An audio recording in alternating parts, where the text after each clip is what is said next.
श्रावण मासाच्या निमित्तानं लहान परिसरामध्ये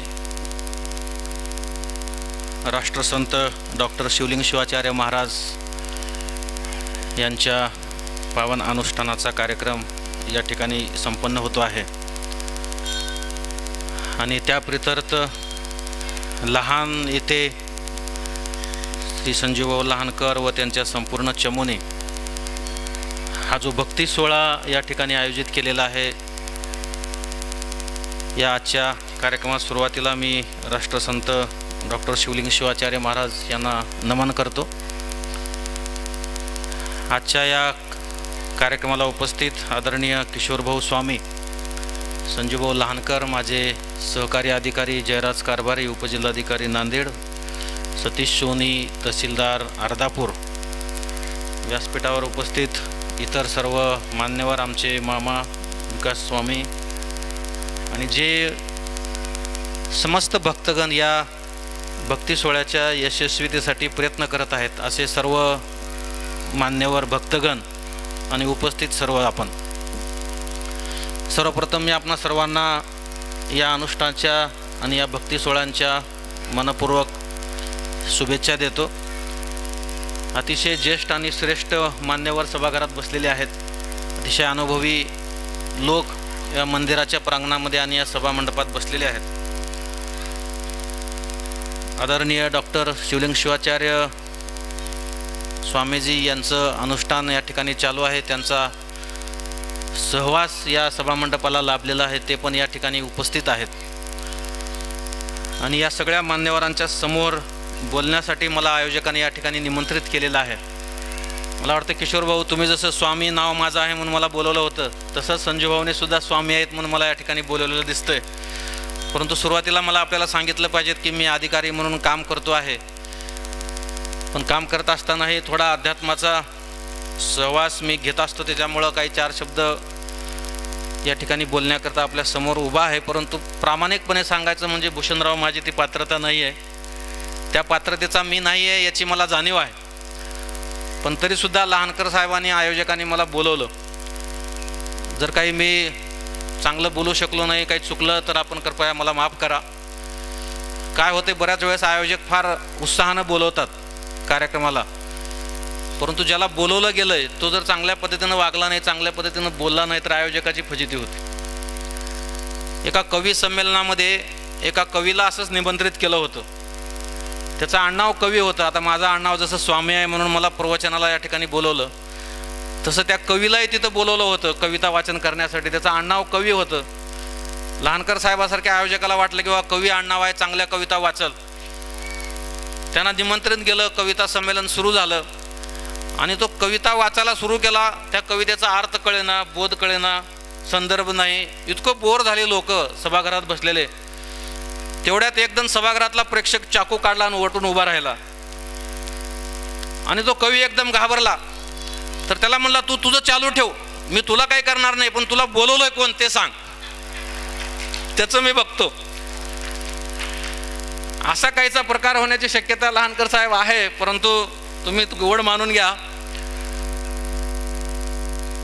कारण इतक्या मान्यवर मंडळीच्या समोर माझ्यासारख्या लहान माणसानं बोलणं उचित नाही आहे। तरीसुद्धा या सत्संगाचा लाभ व्हावा, या भक्ती सोहळ्याच्या रंगामध्ये आपणही थोडं रंगून जावं, या भक्ती सोहळ्यामध्ये आपलाही खारीचा वाटा राहावा, या श्रावण मासामध्ये आपलंही एक पान अनुष्ठाच्या निमित्तानं डॉक्टर शिवलिंग शिवाचार्य महाराज या ठिकाणी पार पाडत आहेत, त्यामध्ये आपलाही सहभाग राहावा, एवढ्याच फक्त मर्यादित उद्दिष्टानं मी आपल्यासमोर उभं राहिलेलो आहे। आपण गोड मानून घ्याल अशी मी अपेक्षा सुरुवातीलाच या ठिकाणी व्यक्त करतो।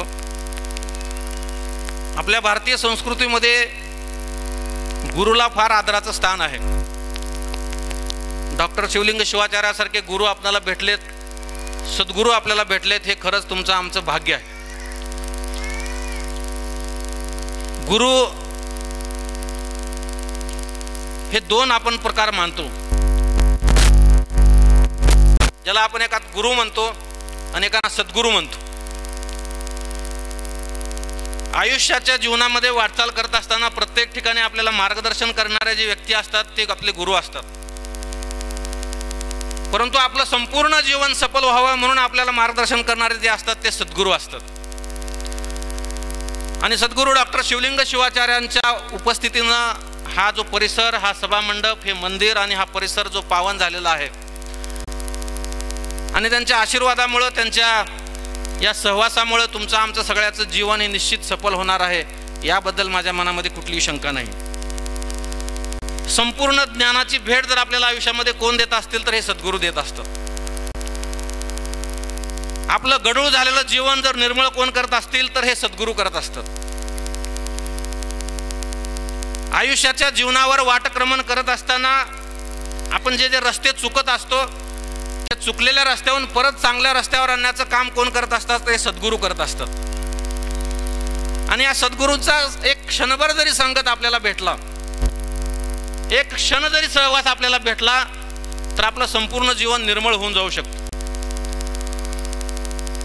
आपण तुरटी पाहतो, तुम्ही अतिशय गढूळ झालेल्या पाण्यामध्ये एक क्षणभर तुम्ही तुरटी फिरवा, ते पाणी सर्व निर्मळ आणि स्वच्छ होऊन जातं. त्याचप्रमाणे या सद्गुरूच्या सहवासामुळं, या सद्गुरूच्या मार्गदर्शनामुळं, या सद्गुरूच्या सत्संगामुळं आपलं जीवन सुद्धा निश्चितपणे निर्मळ झाल्यापासून राहणार नाही. आणि त्याच भावनेतून आपल्याला सर्वांना या ठिकाणी त्यांचं नमन करायचं आहे, त्यांना वंदन करायचं आहे. आपल्या संप्रदायामध्ये धन्य धन्य गुरु माया आज दाखविले पाय, तुझं पाहता माऊली पाप ताप दैन्या गेली. इतकं श्रेष्ठ स्थान आपल्या गुरुंना आपण दिलेलं आहे. आपण नेहमी अभंग ऐकतो, गुरु थोर म्हणावा की देव थोर म्हणावा, आधी नमस्कार कोणाशी करावा, मला भासतो सद्गुरु तो थोर वाटे, तयाच्या प्रसादे शिवसांब भेटे. त्यांच्या कृपा प्रसादाशिवाय आपल्याला शिवसांब भेटणार नाही. आणि म्हणून गुरुचा आशीर्वाद हे ईश्वर प्राप्तीसाठी पहिली आणि शेवटची शिडी आहे. आणि तोच प्रसाद आपल्याला या कार्यक्रमाच्या माध्यमातून या ठिकाणी मिळतो आहे. मन्मथ स्वामीचा एक अभंग आहे, गुरुदेव सार गुरुदेव थोर, आधी अगोचर परब्रह्म. मन्मथ म्हणे गुरु परब्रह्म मूर्ती, त्रिभुवनी वंदिती सुरासुर, त्रिभुवनी वंदती. आणि त्यामुळे आपल्यालाही वंदन करायचं आहे. आपण या त्रिभुवनाचा एक भाग आहोत. जेव्हा त्रिभुवन त्यांना वंदन करता आहे, तेव्हा हे आपलंही परम कर्तव्य आहे की त्यांना आपण वंदन केलं पाहिजे. म्हणून संत कबीरासारखे कबीर एका ठिकाणी म्हणतात की गुरु को सिर पर रखिए, गुरु को सिर पर रखिए, चलिए आज्ञा माही, कहे कबीरता दास को तिन्ही लोक डर नाही. जे कबीरासारखे संत गुरुला, म्हणजे गुरु को सर पर रखे म्हणजे गुरुला, गुरुचा आशीर्वाद आपल्या डोक्यावर जर असला तर तुम्ही निश्चिंतपणे जगा. तुम्हाला तिन्ही लोकांमध्ये कुठलाही डर नाही, कुठलीही भीती नाही आहे, तुम्हाला कुठलीही काळजी करण्याची गरज नाही. आणि त्याच गुरुच्या कृपा आशीर्वादामध्ये आपण या ठिकाणी कार्यक्रम संपन्न करतो आहोत. त्याचा मला खरोखरच आनंद होतो आहे आणि आपल्या सगळ्यांना त्याचा आशीर्वाद मिळतोय याचा सुद्धा मला खरोखर मनातून आनंद होतो आहे. म्हणून तुकाराम एका ठिकाणी म्हणतात, संत तुकारामाचा अभंग आहे, गुरुचरणी ठेविला भाव, गुरुचरणी ठेविला भाव, आपोआप भेटे देव. तुका म्हणे गुरु भजनी, देव भेटे जनी म्हणे. तुम्ही जर गुरुच्या चरणी भाव ठेवला, गुरुच्या चरणी नतमस्तक झाला, गुरुच्या चरणी भक्ती अर्पिले, तर तुम्हाला जागोजागी देव भेटतील. तुम्हाला देव शोधण्याची गरज नाहीये. इतकी श्रेष्ठ महिमा या गुरुची आहे. परंतु आपलं काय होतंय, आपण गुरुकडे जातो, गुरुचं दर्शन करतो, गुरुचं चिंतन करतो, पण आपल्याला साक्षात्कार होत नाही, सुख समाधान लाभत नाहीये. 15 दिवस गुरुची आराधना केली, 21 दिवस गुरुची आराधना केली, परंतु मला काही लाभलं नाही हो, असं म्हणणारे भरपूर लोक भेटतात. परंतु ती गुरुधारणा करताना, गुरु भक्ती करताना सुद्धा आपल्याला संपूर्ण गुरुचरणी अर्पण मनातून करता आलं पाहिजे. आपण प्रत्येक ठिकाणी मी आमका आहे, मी ढमका आहे, मी यूं आहे, मी त्यों आहे, हा भाव घेऊन जेव्हा आपण गुरुकडे जातो, तेव्हा गुरु आपल्याला कधी. एक जैन कथा आहे,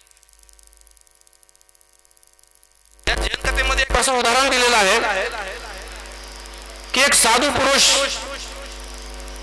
टोकियोच्या शहरात असंच अनुष्ठानाला बसले होते आणि ते साधू पुरुष बसलेत म्हणून तिथले टोकियोचे गव्हर्नर राज्यपाल ते त्यांना भेटायला गेले. आता त्या गव्हर्नरचे आणि त्या साधूच्या अगोदर बऱ्याचदा भेटी झाली होती, चांगला परिचय होता. परिचय नव्हता अशातला भाग नव्हता.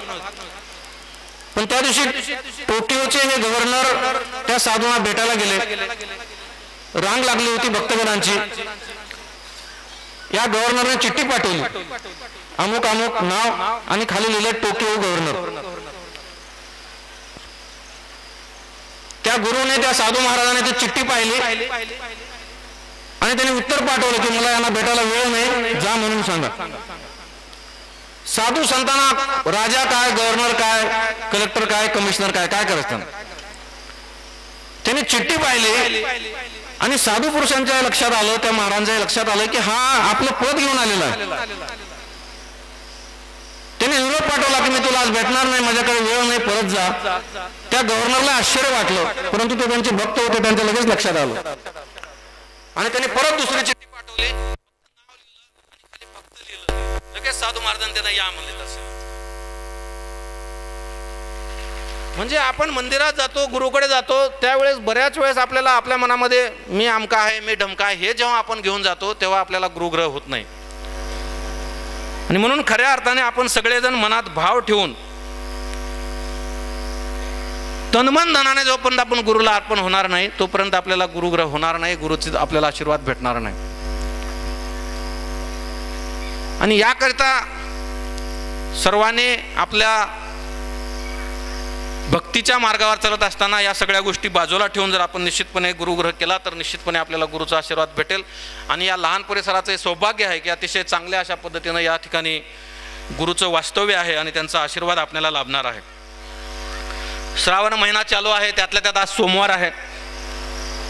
आपण सर्वजण भक्ती करतो म्हणून आपण या ठिकाणी आलेलो आहोत. परंतु भक्ती ही फक्त श्रावण महिन्यापुरती किंवा शिवरात्रीच्या महिन्यापुरती करण्याची गोष्ट नाही आहे. ही एक निरंतर प्रक्रिया आहे. आणि म्हणून आपल्या जीवनामध्ये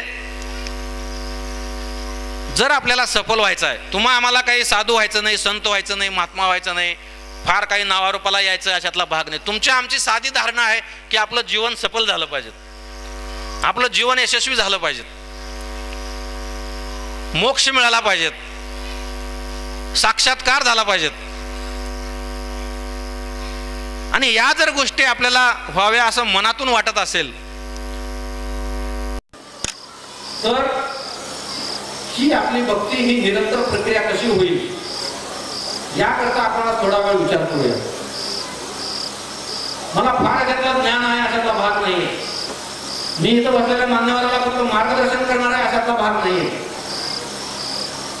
परंतु जे काही मी वाचलं आहे, जे काही मी ऐकलं आहे थोरांच्या मुखातून, साधू संतांच्या ग्रंथांमधून, त्याचा या ठिकाणी फक्त आपण विचार करूया, विचार विमर्श करूया किंवा किमान या गोष्टीकडे आपलं लक्ष वळवणं एवढाच माझा आजचा कार्यक्रमाचा उद्देश आहे. आणि म्हणून नामस्मरणाचं जे काही महत्व आहे, मी भूषण स्वामीजींना तेच म्हटलं होतं की आपल्याला भक्ती करायचं आहे, भक्ती सोहळ्यात रंगून जायचं आहे. बरेच जण असं म्हणतात मी कशी भक्ती करू, मी फार व्यस्त आहे, मला पूजा अर्चाला वेळ नाही आहे, अमुक आहे ढमुक आहे, सगळेजण व्यापात गुरफटून गेलेले आहेत, कुणीही मोकळा नाही. मग याच्यातून मला भक्ती करायची तर कशी करू? तर त्यासाठी एक साधा आणि सोपा मार्ग आहे आणि तो म्हणजे नामस्मरण. म्हणून या ठिकाणी हनुमंत शिवलिंग महाराजांचा एक अभंग जो या नामस्मरणाच्या बाबतीमध्ये आहे, त्या 4 ओळी मी या ठिकाणी फक्त आपल्याला सांगतो आहे. त्याच्या अनुषंगाने आपण या ठिकाणी चर्चा करूया की नामस्मरण आपल्याला करायचं आहे तर त्या दृष्टिकोनातून शंकर हा मंत्र त्रिअक्षरी सोपा, निरंतर जपा ध्यानी म्हणे, तेने हे सार्थक होईल देहाचे, पुढील जन्माचे तुटे मूळ, काळाचे शासन चुके याच नामे, देही ब्रह्म होणे असे खरे, या वेगळे व्रथा दुःखासी कारण, न घडे समाधान तुझं राय. मन्मथ शिवलिंग म्हणे नामसार, मन्मथ शिवलिंग म्हणे नामसार, येणे भाव फार होशील आहे. साधा उपाय सांगितला आहे संतांना. संतांनी आपल्याला असं म्हटलं नाही की तुम्ही रात्रंदिवस पूजा अर्चा करत बसा, कठीण परिश्रम करा, शरीराला यातना होतील, इजा होतील असं काहीतरी करत बसा. असा कुठलाही सल्ला संतांनी या ठिकाणी आपल्याला दिलेला नाही. ते काय म्हणतात, शंकर हा मंत्र त्रिअक्षरी सोपा, निरंतर जपा ध्याने म्हणे. बस एवढंच आपल्याला लक्षात ठेवायचं. आणि हे नामस्मरण करत असताना जसं गुरुच्या बाबतीमध्ये मी सांगितलं, त्याच धर्तीवर नामस्मरण करताना सुद्धा आपलं संपूर्ण जे काही तन मन धन ते सगळं नामाच्या प्रति अर्पित झालं पाहिजे, तरच ते नामस्मरण खरं होतं. नंतर उद्या मी दिवसभर नामस्मरण करत बसेल आणि संपूर्ण नामस्मरणाच्या वेळी मी दुसरीकडे कुठं गेलेला असेल, तिसराच विचार माझ्या डोक्यामध्ये असेल, तर ते नामस्मरण तीळ मात्र सुद्धा पावणार नाही. आणि म्हणून एक संत म्हणतात की शंकर नामी मन रंगले, अंगी प्रेमही दाटले, भक्ता संकटी रक्षिले, शंकरची शंकरची. म्हणजे शंकर नामी मन रंगले हा शब्द तुम्ही फक्त लक्षात घ्या. आणि आता आपण थोडा विचार करूया की तुमचं माझं जेव्हा आपण नामस्मरण करतो तेव्हा किती मन रंगलेलं असतं, नामस्मरणामध्ये किती मन रंगलेलं असतं. आपण जर अंतर्मुख म्हणून थोडा विचार केला तर आपल्या लक्षात येते की आपण नामस्मरण करतो, पण त्यावेळेस आपण नामामध्ये रंगलेलं राहत नाही, आपण संसाराच्या व्यापामध्ये रंगलेलो आहोत. आपण बऱ्याच वेळेस नामस्मरणाचा आम्ही ढोंग करतो, नामस्मरण चालू आहे असं आम्ही सोंग करतो, आणि या माध्यमातून आपण ईश्वराला फसवत नाही, तर या माध्यमातून आपण स्वतःला फसवत असतो. ईश्वर फसत नसतात कधी. मी एका मराठी चित्रपटामध्ये एक प्रसंग पाहिला होता. अशोक सराफ आणि लक्ष्मीकांत बेर्डेचा एक पिक्चर होता. सहज आता आठवलं मला सांगता. अशोक सराफ त्यांच्या स्वयंपाकघरात असतात, हे लक्ष्मीकांत बेर्डे त्यांचे मित्र त्यांच्या घरी येतात. आता जीवलग मित्र फळ्यावर जे आपण डबे ठेवतो तसे डबे ठेवलेले असतात. त्या एका फळ्यावर डब्यावर साखर लिहिलेलं असते. त्याला वाटतं चला बोलता बोलता साखर खावी. तो डब्बा काढतात, त्याला गप्पा मारता मारता टोपण काढतात आणि हात घालून आपला पदार्थ तोंडात टाकतात. आणि तोंडात टाकल्याबरोबर त्याच्या लक्षात येते की अरे ही हरभऱ्याची डाळ आहे. आणि ते एकदम अशोक सराफाच्या अंगावर जातात, अरे हा काय फालतूपणा आहे, वरी साखर लिहिला आहे आणि हा हरभऱ्याची डाळ ठेवला, हे असं का केला. ते म्हणतात मुंग्याला फसवायचं म्हणून केलेलं.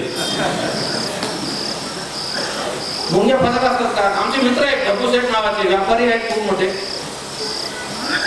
त्यांच्याकडे त्यांचा मित्र त्यांना भेटायला गेला होता. दुपारची वेळ होती, उन्हाळा दिवस होता, जेवण झाल्यानंतर वामकुक्षी सुरू होती. ते घरात गेले, आवाज दिले ढबूसेठ ढबूसेठ. घरच्या लक्ष्मीने सांगितले की आज झोपले, तुम्ही आता जाऊन उठवा. हे बेडरूम मध्ये गेले, पण आवाज आले ढबूसेठ ढबूसेठ. पलंगाच्या खालून आवाज आला, पलंग लावलेला आहे, वरी मच्छरदाणी लावलेली आहे आणि हे पलंगाच्या खाली जाऊन झोपले. ते खालून आवाज आला, हो अरे ढबूसेठ कुठं आहे तुम्ही. मी पलंगाच्या खाली, अरे मी तुम्हाला भेटायला आलो, बाहेर या. ते पलंगाच्या खालून बाहेर आले. म्हणजे हा काय प्रकार आहे, मच्छरदाणी वरी लावले, पलंग वरी सजवला, तुम्ही खाली का जाऊन झोपले. ते म्हणे मच्छराला फसवायसाठी केलेलं आहे. आणि मला वाटतंय माझी तुमची आमची हीच गत आहे. आपण नामस्मरण असेल, भक्ती असेल, यामध्ये आपण काहीतरी वेगळे सोंग करतो, वेगळी ढोंग करतो. आपल्याला वाटतं आपण नामस्मरण केलं, आपल्याला वाटतं आपण सत्संग केलेला आहे, आणि जी गोष्ट ईश्वराला मान्य आहे तीच गोष्ट त्याच्यामध्ये राहत नाही. आणि यामुळं आपलं सर्वस्व विसरून गेलं पाहिजे. स्वामी विवेकानंदाचा एक प्रसंग मी वाचला होता. स्वामी विवेकानंदाचं नाव माहित नाही असं मला वाटत नाही सभा मंडपात कुणी असेल. स्वामी विवेकानंद जेव्हा लहानपणी त्यांचं नाव नरेंद्र होतं. स्वामी विवेकानंदाचे गुरुचं नाव तुम्हाला माहित असेल, रामकृष्ण परमहंस नावाचे त्यांचे गुरु होते. आणि हा लहानपणीचा नरेंद्र अतिशय चौकस बुद्धीचा हुशार मुलगा, परंतु त्यांना कुठं काम मिळत नव्हतं. आणि कोणीतरी त्याला सांगितलं भूषणराव की तुम्ही रामकृष्ण परमहंसांना भेटा त्यांचे बरेच शिष्य वेगवेगळ्या पदावर आहेत, मोठमोठ्या पदावर आहेत, तुम्हाला कुठेतरी काम मिळेल. आणि तुम्हाला सांगतो, हा लहानपणचा नरेंद्र स्वामी रामकृष्ण परमहंसाला भेटायला गेले. दररोज जाऊन भेटायचे. 1 महिना झाला. 1 महिन्यानंतर ते ग्रस्त भेटले, ज्याने नरेंद्रला स्वामी परमहंसाकडे जायला सांगितलं होतं की त्यांच्या ओळखीचे बरेच लोक आहेत, तुला कुठे नोकरी लागली. 1 महिन्यानंतर ते ग्रस्त ह्या नरेंद्रला भेटले आणि विचारले, तुझं काम झालं का? तेव्हा नरेंद्रने सांगितलं, काय सांगू म्हणे, मी जेव्हा जेव्हा रामकृष्ण परमहंसाकडे जातो त्यांच्या मुखातून अशी काही वाणी बाहेर पडते, असं काही ते मार्गदर्शन करत असतात, असं काही सत्संग त्या ठिकाणी घडत असतो की मला नोकरी मागायचं हेच मी विसरून जातो. आणि मी आता त्यांना गुरु केलेला आहे आणि गुरुकडे काही मागायचं नसतं, त्यामुळं मी यानंतर त्यांच्याकडे नोकरीच्या बाबतीमध्ये कधीच बोलणार नाही. म्हणजे स्वतःच्या आयुष्यासाठी नोकरीचा विषय घेऊन जाणारा नरेंद्र हा जसा एक रूप होतो, ह्याला म्हणतात मनरंगणे. आणि म्हणून संत जे म्हणतात की शंकर नामी मन रंगले, हे जोपर्यंत आपलं मन रंगणार नाही तोपर्यंत खऱ्या अर्थानं आपली भक्ती होणार नाही. म्हणून शिवशिव गरजे वाचे काळ त्याचे पदवंदी. काय म्हणतात संत, तुम्ही शिवशिव